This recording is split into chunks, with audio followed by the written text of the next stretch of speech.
بخشی ہے زندگی تو نے واہ واہ واہ واہ کہ سر کٹا لیا لیکن نہ کی بیعت تو نے، اور روا روی میں وہ سجدہ کیا دم آخر، نماز جاتی تھی دنیا سے روک لی تو نے۔ سبحان اللہ، محمد وآل محمد بلند تر سلوات۔ اللہم صلی علی محمد وآل محمد۔ نعرہ تکبیر، نعرہ رسالت، نعرہ حیدری۔ اعوذ باللہ من الشیطان الرجیم، بسم اللہ الرحمن الرحیم، الحمد للہ رب العالمین، والصلاة والسلام علی اشرف الانبیاء والمرسلین، اولین والآخرین، سیدنا و مولانا ابی القاسم محمد اللہم صلی علی محمد وآل محمد۔ آلہ الطیبین الطاہرین المعصومین المظلومین المنتجبین المنتخبین، لعنت اللہ علی اعدائہم اجمعین۔ اما بعد، فقد قال رسول اللہ صلی اللہ علیہ وآلہ، حسین منی وعلی من الحسین صلوات۔ اللہم صلی علی محمد وآل محمد۔ عزیزان گرامی، ہماری گفتگو امام حسین کی زندگی قبل از کربلا کے اوپر آج تیسرے مرحلے میں داخل ہو گئی۔ اس سے پہلے میں نے ان کے بچپن کے واقعات آپ کی سماعت ان کی نظر کیے تھے، اور یہ اب سلسلہ آگے بڑھتا چلا جائے گا، کیونکہ امام حسین کی زندگی میں بہت سے ایسے مرحلے آئے۔ ایک وہ دور تھا کہ جو انہوں نے رسول خدا کے ساتھ گزارا، پھر وہ دور تھا جو ان کی اماں جناب سیدہ کے ساتھ تھا، پھر وہ دور تھا کہ جب بعد سیدہ امام علی کے ساتھ گزرا، اور پھر امام حسن کے ساتھ۔ یعنی گرامی، میں اب اس منزل پہ آ چکا ہوں کہ میں ان واقعات کا تذکرہ کروں کہ اب چونکہ رسول خدا کے بعد اب یہ ایک مختصر سا وقت ہے کہ آیا 75 دن ہے کہ آیا 95 دن ہے۔ یہ تو خیر تاریخ کی باتیں ہیں کہ 95 ہیں کہ 75 ہیں، لیکن یہ ایک تھوڑا مشکل وقت ہے امام حسین کی زندگی کا۔ اب یہ کیوں مشکل ہے کہ ابھی رسول خدا کی شہادت ہوئی ہے، ابھی وہ دہشت گردی ہوئی ہے کہ جس میں در سیدہ کو جلایا گیا ہے۔ میں مصائب نہیں پڑھ رہا، لیکن کیا کروں کہ یہ وہ تاریخ کے تلخ جملے ہیں کہ جن کو سن کر انسان کی آنکھوں میں آنسو آ ہی جاتے ہیں۔ امام حسین کا سن مبارک ابھی بہت چھوٹا ہے، دنیاوی اعتبار سے ابھی چھوٹے ہیں، لیکن دیکھ رہے ہیں کہ دنیا میں کیا ہو رہا ہے۔ وہ شروع سے دیکھتے آ رہے ہیں کہ ان کے گھر والوں کے ساتھ، ان کے خانوادے کے ساتھ کیا ظلم و ستم ہو رہے ہیں۔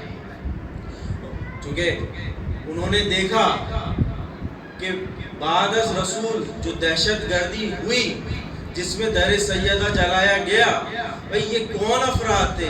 یہ وہی افراد تھے جو کل تک رسول کا کلمہ پڑھ رہے تھے، اور آج رسول کے جانے کے بعد علی کے در پر آ کے، سیدہ کے در پر آ کے اس شخص سے بیعت لے رہے ہیں کہ جس کے ہاتھ پہ بیعت صرف انسانوں نے نہیں کی، عرش معلیٰ کے فرشتوں نے بھی کی ہے۔ بھائی بیعت اس سے لی جا رہی ہے کہ جو انسان فقط انسانوں کا امام نہیں ہے، وہ اس کا بھی امام ہے، کہ جو جنات ہیں وہ ان کا بھی امام ہے، کہ جو فرشتے ہیں۔ حضور گرامی، میں نے سرنامہ کلام میں چونکہ الحمدللہ رب العالمین کا پڑھا تھا، تو الحمدللہ رب العالمین کا مطلب کیا ہے؟ ہو سکتا ہے کہ پچھلے برس میں نے اسی ممبر سے یا کسی اور ممبر سے پڑھا ہو، لیکن ایک بار دہرانا چاہتا ہوں یہ بات۔ الحمدللہ رب العالمین کا مطلب ہے کہ تمام کی تمام ہم اس رب کے لیے کہ جو عالمین کا ہے، جو عالمین کا رب ہے۔ عالمین کیا ہے؟ عالمین کیا فقط صرف یہ دنیا ہے؟ عالمین سے مراد وہ تمام سیارے، وہ تمام دنیایں، وہ تمام ہر چیز جو اس کائنات میں موجود ہے وہ عالمین کی ڈیفینیشن میں آتی ہے۔ بھئی جب اللہ رب العالمین ہو تو پھر اس کا بھیجا ہوا رسول بھی کم از کم رحمت للعالمین ہوگا۔ بھئی رحمت للعالمین یعنی کہ تمام عالمین کے لیے رحمت۔ اب جب رسول خدا جا چکے تو ان کا جانشین بھی تو کم از کم ایسا ہو کہ جس کو مولا کائنات کہا جائے۔ بھائی تو کم از کم ہم اس کے ماننے والے ہیں کہ جو مولا کائنات ہے۔ بھائی اب جو مولا کائنات ہو تو اس کو 22,000 مربع میل کی حکومت کا کیا سروکار؟ بھائی 22,000 مربع میل کی حکومت تمہیں مبارک۔ ارے علی تو وہ ہے کہ جو دلوں پر حکومت کرتا ہے۔ بھائی ہم تو اس علی کے ماننے والے ہیں کہ جس کی حکومت صرف 22,000 میل مربع پہ نہیں تھی، بلکہ انسان جو انسانیت اگر رکھتا ہے اور اس دل کے اندر حکومت رکھتا ہے علی۔ اور کیا صرف مسلمان محبت کرتے ہیں علی سے؟ کیا صرف مومن کرتے ہیں محبت علی سے؟ آئیے میں ایک نام دے کے جا رہا ہوں میرے نوجوان، آج ماشاءاللہ نوجوانوں کا نوجوان زیادہ بیٹھے ہیں، جملہ لیں گے۔ جارج جارڈیک، اس کا تعلق میرے اسلام سے تو نہیں ہے، عیسائی ہے، لیکن اس نے بڑا کمال کیا۔ کمال کیا کیا؟ بھائی ابھی 2014 میں ہی اس دنیا سے گیا ہے۔ کمال کیا کیا؟ اس نے ایک کتاب لکھی، لبنان کا ہے، ساؤتھ لبنان کا ہے۔ اس نے ایک کتاب لکھی اور کتاب کا جو ٹائٹل دیا وہ دیا صوت العدالت الانسانیہ، یعنی کہ عدالت انسانیہ کی آواز۔ اور یہ کتاب 5 جلدوں پر موجود ہے۔ اور کیا ٹاپک رکھا اس نے؟ ٹاپک یہ رکھا کہ عدالت کے ترازو کے اندر ذات علی۔ بھائی عیسائی ہے، اسلام میں آیا نہیں ہے، لا الہ الا اللہ پڑھتا نہیں، محمد رسول اللہ پڑھتا نہیں، لیکن علی کی محبت دل میں رکھتا ہے۔ کیوں رکھتا ہے؟ پوچھنے والے نے پوچھا کہ اے جارج تم نے کتاب کیوں لکھی ہے؟ کہا کہ میں نے وہ مطالب دیکھے کہ جہاں جہاں علی نے عیسائیوں کی مدد کی۔ بھائی علی وہ ہے کہ جو قرآن سے فیصلہ کرے تو مسلمانوں کے لیے، ارے جو زبور سے فیصلہ کرے تو زبور کے ماننے والوں کے لیے، انجیل سے فیصلہ کرے انجیل کے ماننے والوں کے لیے، ارے توریت سے فیصلہ کرے توریت کے ماننے والوں کے لیے۔ اب دنیا کا اگر کوئی بھی شخص اگر آ جائے در علی پر، اس کی علی مدد کریں گے۔ ارے کم از کم کہنے تو دیجئے کہ ایسا ہی شخص حق رکھتا ہے کہ وہ ممبر سلونی پر آ کر گئے سلونی کہ پوچھ لو اس سے پہلے کہ تم مجھے کھو دو۔ بھائی اس سے پہلے تم مجھے کھو دو۔ کہ پوچھنے والوں نے پوچھا کہ یا علی ذرا فلاں چیز بتائیے، کسی نے کچھ پوچھا، کسی نے کچھ پوچھا۔ ارے پوچھنے والے بھی عجب تھے۔ ارے پوچھنے پر آئے تو کسی بیزر کو بوزر کر دیا، ارے کسی سلمان کو 10واں درجہ دے دیا، ارے کسی کو مقداد بنا دیا، ارے کسی کو مالک اشتر بنا دیا، ارے کسی کو کمیل ابن زیاد بنا دیا۔ اور اگر کسی کی صلاحیتیں کم تھی کہ مولا سے آ کے پوچھ رہے ہیں مولا یہ تو ذرا بتائیے میرے سر میں بال کتنے ہیں۔ بھائی مولا نے اس کا بھی جواب دیا۔ مولا وہ ہے جو ہر سوال کا جواب دیتے ہیں۔ ارے مولا نے کہا بھائی بتا تو دوں۔ ارے بھائی تصدیق کیسے کرو گے؟ بھائی بتا تو دوں، تصدیق کہاں سے کرو گے؟ مولا وہ ہے جو ہر سوال کا جواب دے رہے ہیں۔ اور کسی نے پوچھا یا علی آپ ہر سوال کا جواب سوچے بغیر دے دیتے ہیں۔ علی نے پلٹ کر سوال کیا ارے یہ بتاؤ تمہارے ہاتھ میں انگلیاں کتنی نہیں ہے, کہتا ہے 5. ارے یہ بھی کوئی پوچھنے والی چیز ہے بھائی, جس طرح سے تمہارے ہاتھ مسلسل تمہارے سامنے ہے, ارے علی کی آنکھوں کے سامنے پوری کائنات ہے بھائی, علی کے سامنے پوری کائنات ہے. اور بس آپ 2-3 جملے سنیے گا, اس کے بعد مجھے مصائب کی منزل طے کرنی ہے. آخری جملہ سنیے گا بھائی, علی وہ ہے کہ جس کے سامنے پوری کائنات کا علم ہے. اور علی جب منبر سلونی پر آئے تو لوگوں کو علم دینا شروع کیا, اور یہ علم کا سلسلہ یہاں نہیں رکا بھئی, یہ علم حسن تک پہنچا ہے, حسین تک پہنچا ہے. ارے جب امام محمد باقر تک پہنچا,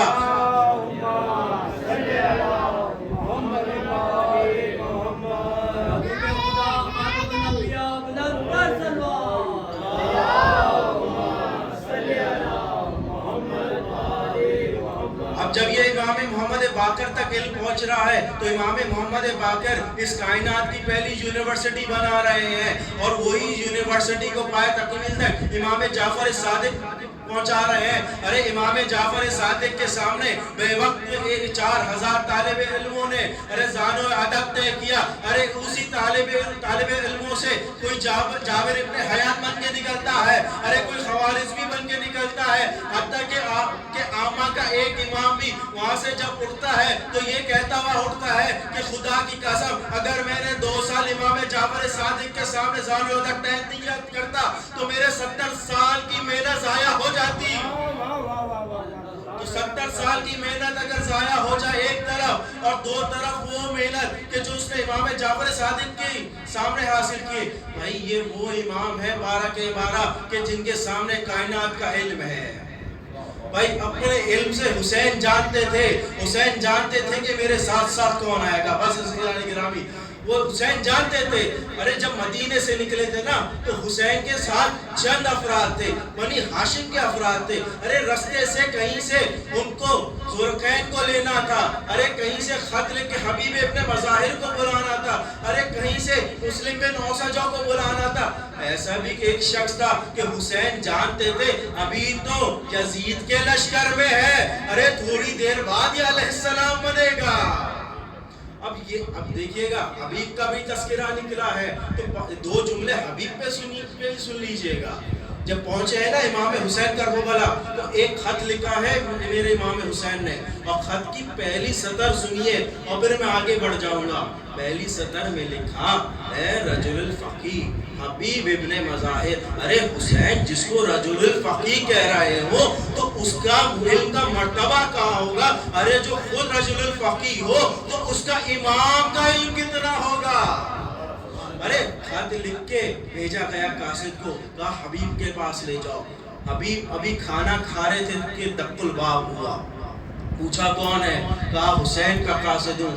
حبیب نے کھانا چھوڑا, ایک بار دروازے پر گئے, خط کو لیا تھا, ابھی خط کھولا نہیں ہے, ابھی خط کو پڑھا نہیں ہے, اپنی آنکھوں سے لگایا, اپنے بوسہ دیا اور ایک بار پڑھنا شروع کیا. پڑھنے کا متن یہ تھا کہ اے حبیب ہم کربلا پہنچ گئے, ہم تنہا ہیں, ہم تمہاری مدد چاہتے ہیں, جلد سے جلد کربلا پہنچو, فقط حسین ابن فاطمہ.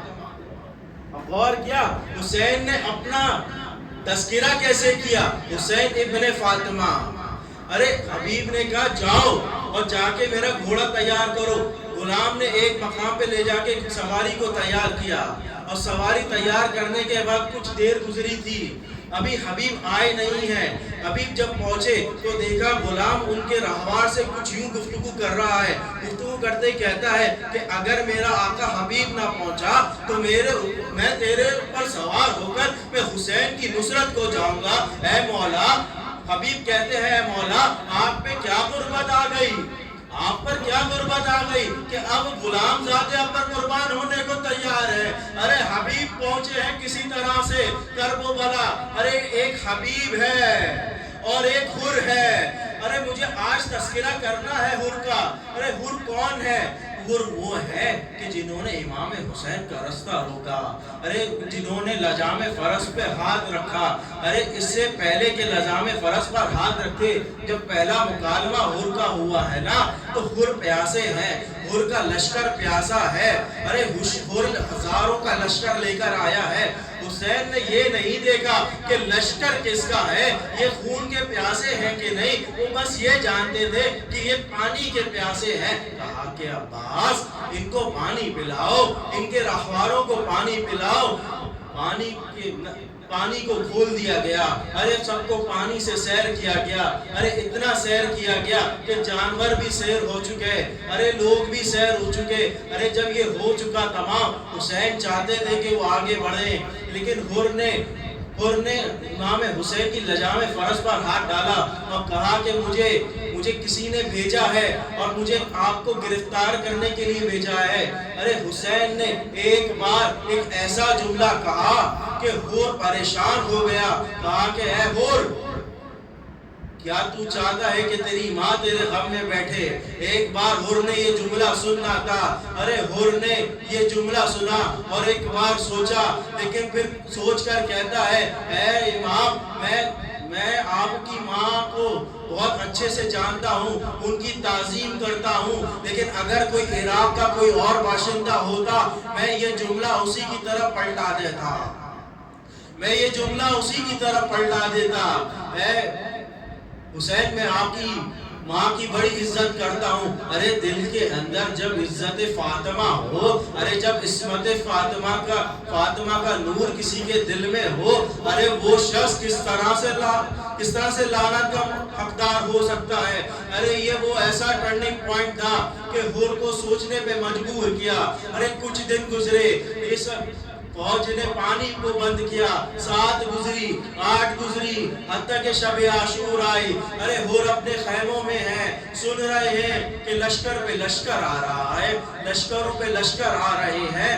ایک بار حر گئے پسر سعد کے خیمے میں، جا کے پوچھتے ہیں کہ اے پسر سعد، مجھے اتنا بتا کہ کل میدان جنگ میں کیا ہوگا؟ پسر سعد کہتا ہے کہ ایسی جنگ ہوگی کہ سامنے والے لشکر سے کوئی نہ بچ سکے گا، اب حسین کو گلا ہم جدا کریں گے، ارے ہم سب کو قتل کریں گے۔ ارے یہ سن کے عجیب سا ہو گیا حر۔ ارے حر جب پسر سعد کے خیمے سے نکلا، ارے لرزتا ہوا اپنے خیموں کی طرف پہنچا۔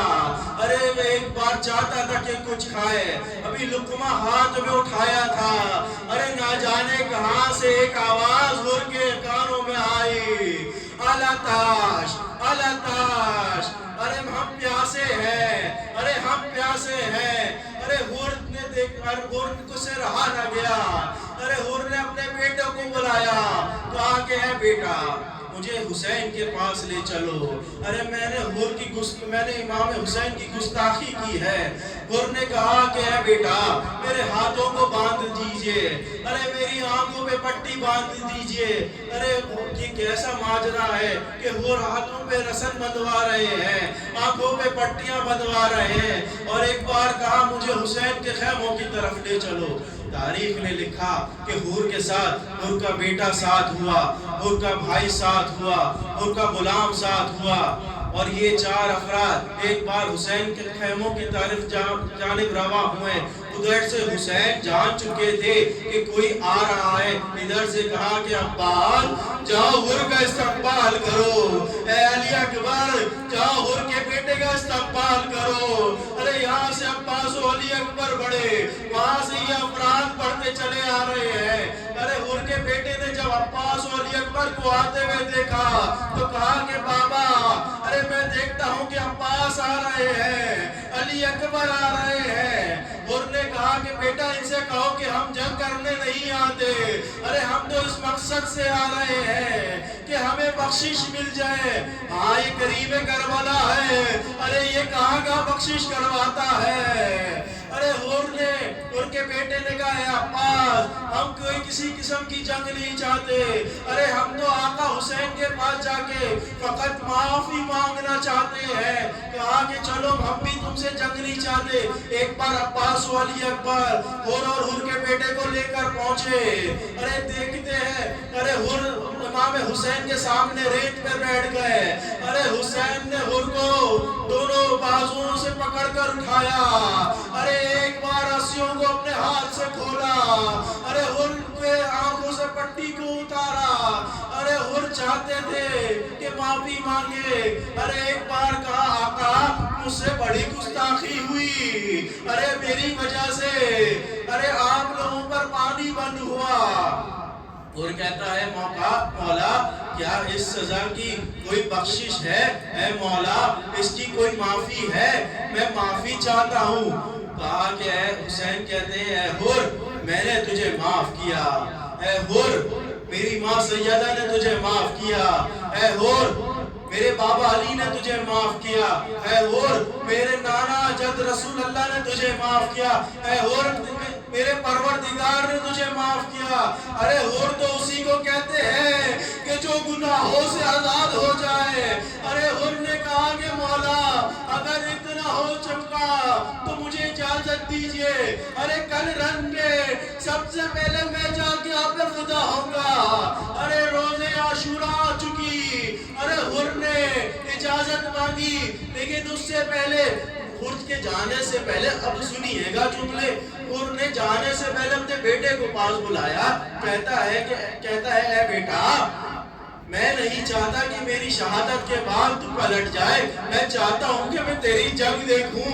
ارے بوڑھا باپ چاہتا ہے کہ اپنے جوان بیٹے کی جنگ دیکھے.